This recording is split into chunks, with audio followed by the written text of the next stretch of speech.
Hi everyone, welcome to another episode of the Dynasty Mind. My name is Chris Chung, staff writer for Big Pigskin Football. You can find me on Twitter at FFDynasty101. Now, it is late right now, but I'm still going ahead to promise this recording of my next episode. So tonight, I kind of want to go through a very much pertinent kind of article that I've written in the past, and it relates well to what's going to be taking place in a month. In case you didn't know, what I'm talking about is what I would like to call the FF Olympics, the Fantasy Football Olympics, but more so you would know it as the Scottish Bowl, the annual bowl, where a lot of bright minds and analysts and industry people meet with dozens of fans. A great celebration of fantasy football and bringing us all together. Now I know a lot of people have known this event to be one that's you can win a lot of prizes, have amazing fun, show off your different strategies. But this year I want to highlight what the creator of Scott Fishbowl really intended for, and it's to promote and raise awareness for his new venture, and that is fantasycares.com, which is collecting donations, money, anything that you want to just contribute. And Scott Fish, who is an amazing dude, will take all of these collected money and then collected donations and buy toys ready for Toys for Tots. Just buy a gazillion, doing a gazillion good things. I've personally worked with Scott before in the past. We've done amazing ways of using fantasy football and helping people who are in need. And he's done that in the past and just kind of pay it forward. It's a great time for us to show that fantasy football is more about than just a game of fun and a game of trash talking, but it can be a game where we can make real life impact. Now, having said that, I would like to present something that you might find useful. Now, my fantasy quote-unquote writing has kind of transitioned more towards now of looking how to consume fantasy advice. We are bombarded by a gazillion information, strategies, draft cheats, draft strategies, team building strategies, dynasty philosophies. So my focus, as I'm trying to do with these dynasty videos, these dynasty mind videos, is to kind of bring you a way of knowing how to consume the information that's out there and how to put it together and put it to good use instead of feeling conflicted about selecting one or the other, or just having fun with the different philosophy and implementing different strategies. So one of the ways that I found to be useful is to go beyond just rankings or tiering system. Rankings in this article, as you can see here, I call it Rankings No More.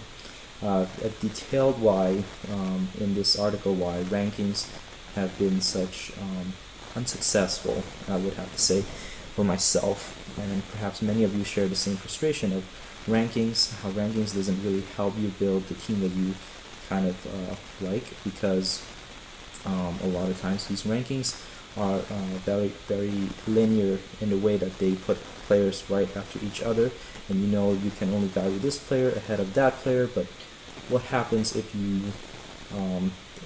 is this player that significantly better than the next player, or is it statistically significant? We don't know any of that, and it doesn't show in a ranking.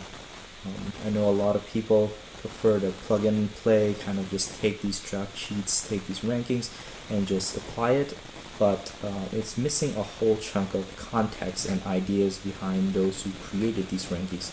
So instead, I am presenting to you a different way of putting together your own draft board, and I'm going to show it to you step by step, kind of how I'll do it throughout this video. Okay, so the first step is to bring in something that I would like to call tiering. Tiering in this article, as you will see, explains it how I do it. There are different ways of doing it. And you, in simple term, you want to group together players that you consider are very much in the top tier, in the elite tier, a great tier. Some people might group people who are not, who show potential but are not there yet. This is a wonderful way to be positionally agnostic. What I mean by that is that you want to group the players that you think are close in production at the end of the year together. And you can do that based on the scoring system of your league, whether it's standard, PPR, IDP, 2QB, all of that in a tiering system. You can just sort all the players that you like into the elite tier and then the following tiers, and then it'll give you a good idea of what players are up there for you and what players you would prefer to draft over players that you think are more of a bye-week fillers or just roster depth that you need. So here's a my tier, the way I tiered the players according to the Scott Fishbowl scoring. You may have a different type of value and you may have different types of players in different tiers, but this is an example of how I kind of tier them. I use different color coding.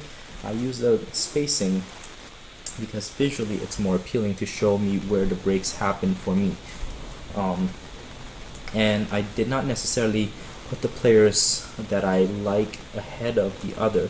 So in this case, for example, I put LaShawn McCoy, Melvin Gordon, Jordan Howard, Freeman, and Gurley and Murray all in the same tier, but that doesn't necessarily mean that I'll take McCoy over Gordon. Rather, they are so grouped together that I'm okay drafting whichever running back is available to me during that point of the draft, and I don't feel that I need to stress myself enough if, say, someone takes Jordan Howard and I'm left, taking DeMarco Murray. I'm okay with that because I feel like that they provide similar upside or floor maybe. And this is all based on one, your scoring system, and two, your drafting strategy, drafting philosophy. Okay, moving on to that. Once you do your tier, the first time you do it, it's not going to be perfect, and that's absolutely okay. What you want to do with that is take this tier and start using it after you sort it out. Use it in a mock draft. Now, for standard and PPR scoring, there's a lot of websites out there that are wonderful for hosting mock drafts where you can test this out. But for the Scott Fishbowl, unfortunately, there's no standard mock drafts available. But Zach, I believe Zach HHHVK on Twitter, who's affiliated with Dynasty Fantasy Factory, I believe, or if you want to be sure, you can just contact me and I will get you in touch with someone if you want to be part of these mocks. So I'm currently in the middle of one. As you can see, look out for the ADP Merc SFB7 mocks that are ongoing, and just join one, have your tier ready, and start participating in the draft. At the time when I participated in these mocks, I did not know whether what draft position I was, but so this kind of gave me a good idea to kind of practice being in a random spot and how I can sort out the players who might be available. This gives you a good idea. So I use this tier in conjunction with this mock to kind of figure out, do people follow the same trends? Do people have the same idea as me? Where do they deviate? Where do we not agree on, and where can I take advantage on that? So looking for the edge, what I mean by that is where you can see if certain players you value higher are falling in a sort of a practice draft, and how far. If it significantly deviates from your expectation, this is a great time to know, oh, I can wait on this player or wait on this tier. Or if for some reason people are how much higher on certain players that you thought you already ranked high, you know to be alert that when come draft day that these players might go much earlier than you expected. So it's a great time to reorganize your tier. So this is my first attempt at the tiering based on the Scott Fishbowl's scoring, and it will change, and I promise you throughout this month it will change. Nothing is static, and that's the fun of this. When you build this, nothing stays the same until you are more comfortable with it. So in case of these kind of mocks, I would do 3 or 4 of them, just so I can feel sure about I'm getting a good sense of whether my tiering makes sense, and then whether they fit with the what will happen on draft day. Nothing is going to go according to plan, but this is where the fun begins, when you start setting up your draft board. Here is an example of the draft board that I'm beginning to build. As you can see, some of the players I've already listed ahead. I have a hard time separating, for example, the 3 elite running backs. So all of them, they are head and shoulders above everyone else. Clearly, you can see that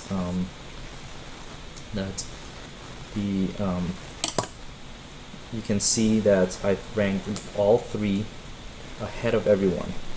Nobody else is even in consideration if I ever get the top 3 picks, which unfortunately I found out this past few days that I am picking number 9, so I'll be out of reach for any of these elite running backs. But don't fret it, that's why we need to build the board to kind of put in the expectation. On this board you can see I've listed 12 slots, including the colored slot, to signify that's where the round, there are 12 players. There are definitely more than 12 players I've listed in the first round, and I'm quite okay with taking any of these players in the first round if they fall to me. But I want to make sure that I can list them in a way that, for example, if we look at this specific example, Gurley and Evans, right? We just see that they're ranked, they're tiered and ranked, or on the big board, they're right next to each other. Meaning, I would take Evans or a Gurley, and I'll be comfortable with it once draft day comes by. So how does this help me? Well, for one thing, it means that I can start my draft off with a running back, or I can start my draft off with a wide receiver, and I'm okay with either, because that will help dictate what I'm looking for later on in the draft, later in the mid rounds when I need to complete my starting lineup roster. The second thing is I'm not tied to saying that, oh, this player is gone, I am lost, I don't know what to do. No, they're tiered and they're put in a way that that I can visually see that these players, I am okay with taking one or the other. And if I like one better than the other, I would move them a slot up, like Aaron Rodgers, who I will clearly take before Gurley or Evans in this case. A quick note is that the scoring of the Scott Fishbowl is non-PPR, and it really awards points to players who can get first down, so that's why I have the wide receivers ranked much lower than I usually do. Having that said, the other advantage of a big board is that I will place the players who I'm comfortable drafting in the particular round. So for example, in Cam Newton, I've placed him in the 3rd round. Okay, so regardless if everyone started going quarterback, and they left me with Cam Newton starting in the 2nd round, I am not going to draft Cam Newton because clearly I value him as a 3rd round guy. So instead of having to feel like I need to chase the quarterback, I can look at my big board and see, oh, certain players in the 1st round that I valued in the 1st round were not drafted, and so I can take them. So now I can feel that I have 2 first round worthy players on my roster, and I will figure out the quarterback situation later on. And that's why it's important to kind of complete your board to figure out where the best position is to take that quarterback that I'm going to be behind, quote unquote be behind, but I feel better because I've started building the other positions around my team. And this is kind of the idea of why late round QB sometimes work in such format, even if it's a 2 quarterback league, because I feel that I don't have to chase for an elite quarterback. I can perhaps take a quarterback back to back later on in the 4th and 5th round, and that way I'm not falling too far behind. And at the same time, I know that by the time people are chasing the running backs and wide receivers because they drafted quarterbacks so early, that now I get to have my pickings without feeling pressure to take a quarterback, and now I can take a quarterback while everyone else is chasing the other position. So that's kind of the advantage of a big board. It can kind of give you a foresight of what's to come. So I will continue building this big board and hope to use it. After you build the big board, you still want to test it out one more time with a mock draft, and just to get a good feel for it and how to use it. So that's it for this episode of Dynasty Mind. Hope you enjoyed it, and if you have any more questions about Dynasty Fantasy Big Board, please feel free to contact me. Reach out to me at ffdynasty101 or ffdynasty101@gmail.com. Both places I will respond to you as soon as I can. Perhaps even if you would like to request for a copy of my big board, I would be gladly send you one that is based off on the Scott Fishbowl scoring system. One other thing that I kind of want to show you is what a big board would kind of look like. For example, PPR 2016, this is what I used last year in my PPR leagues. So you kind of can see what a complete board would look like. I even use strike throughs to kind of show the players are taken, which players are taken, which players I have left. So this gives you kind of the idea of what your complete big board is going to look like. What I forgot to mention, of course, is that each round you don't have to have all 12 players. You don't have to have the equal amount of players in one round. You can have a round where it's fairly empty because you feel like there's a major tier break between maybe people you value in the 3rd round and people that you value in the 5th round, and so your 4th round is a little bit empty, and that's okay, because what happens is you tend to have more players that you value earlier or later on, and they will be found in one of these 2 tier systems. So you'll never run out of players, and you'll never feel that you are thrown off the loop. I wouldn't say never. You'll still probably feel thrown off the loop, but I feel that this is a much better way of a much better tool than a straight rankings tool. So that's it for me. If you want to find out more about the Scott Fishbowl, it's fantasycares.com.